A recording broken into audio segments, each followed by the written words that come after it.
भारत दौऱ्यावर आलेले सिंगापूरचे पंतप्रधान लॉरेन्स वोंग यांनी आज नवी दिल्लीत पंतप्रधान नरेंद्र मोदी यांची भेट घेतली। त्यानंतर दोन्ही नेत्यांमध्ये परस्पर हिताच्या मुद्द्यांसह प्रादेशिक आणि आंतरराष्ट्रीय मुद्द्यांवरही उभय नेत्यांमध्ये प्रतिनिधी मंडळ स्तरावर चर्चा झाली। भारत आणि सिंगापूरमध्ये परस्पर व्यापाराला गती देण्यासाठी द्विपक्षीय सर्वसमावेशक आर्थिक सहकार्य करार आणि आसियानसोबतच्या मुक्त व्यापार कराराचा कालबद्ध पद्धतीनं आढावा घेण्याचा निर्णय दोन्ही देशांनी घेतला आहे।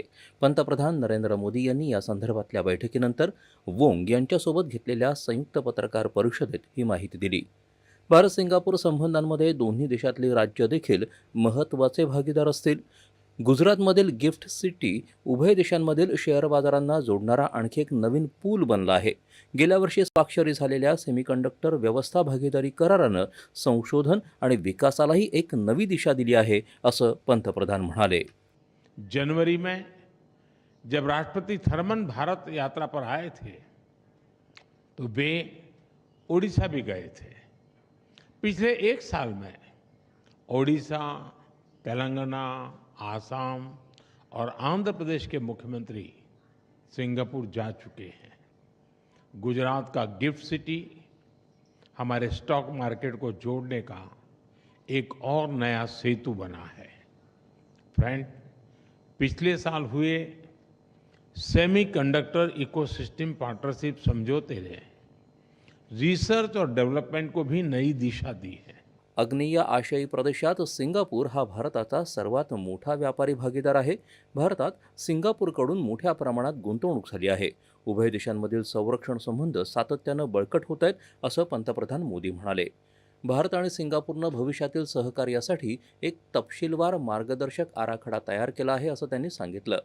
उभय देशांमधलं सहकार्य केवळ पारंपरिक क्षेत्रांपुरतंच मर्यादित राहणार नाही। बदलत्या काळानुसार अत्याधुनिक उत्पादन, हरित नौवहन, कौशल्य, नागरी, अणु आणि शहरी जल व्यवस्थापन यासारखी क्षेत्र देखील आमच्या सहकार्याचे केंद्रबिंदू असतील, असं पंतप्रधान नरेंद्र मोदी यांनी सांगितलं। भारत आणि सिंगापूर आसियानसोबतचं सहकार्य आणि हिंद प्रशांत प्रदेशात शांतता आणि स्थैर्य यासाठी संयुक्त दृष्टिकोन पुढे नेण्यासाठी एकत्र काम करतील। तंत्रज्ञान आणि नवोन्मेष हे सहकार्याचे मजबूत आधारस्तंभ आहेत आणि दोन्ही देशांनी कृत्रिम बुद्धिमत्ता, क्वांटम आणि इतर डिजिटल तंत्रज्ञानात सहकार्य वाढवण्याचा निर्णय घेतला आहे, असं पंतप्रधानांनी सांगितलं। दहशतवादाविरुद्ध एकजुटीनं लढणं हे सर्व मानवतावादी देशांचं कर्तव्य आहे, यावर भारत आणि सिंगापूरचा विश्वास आहे, असं सांगत पहलगाममधील दहशतवादी हल्ल्याच्या पार्श्वभूमीवर भारताच्या जनतेप्रती सहानुभूती आणि दहशतवादाविरुद्धच्या लढाईत पाठिंबा दिल्याबद्दल पंतप्रधान वोंग आणि सिंगापूर सरकारचे मोदी यांनी आभार मानले। भारत आणि सिंगापूर अंतराळसारख्या आघाडीच्या क्षेत्रात सहकार्य वाढवतील, असं सिंगापूरचे पंतप्रधान लॉरेन्स वोंग यांनी सांगितलं।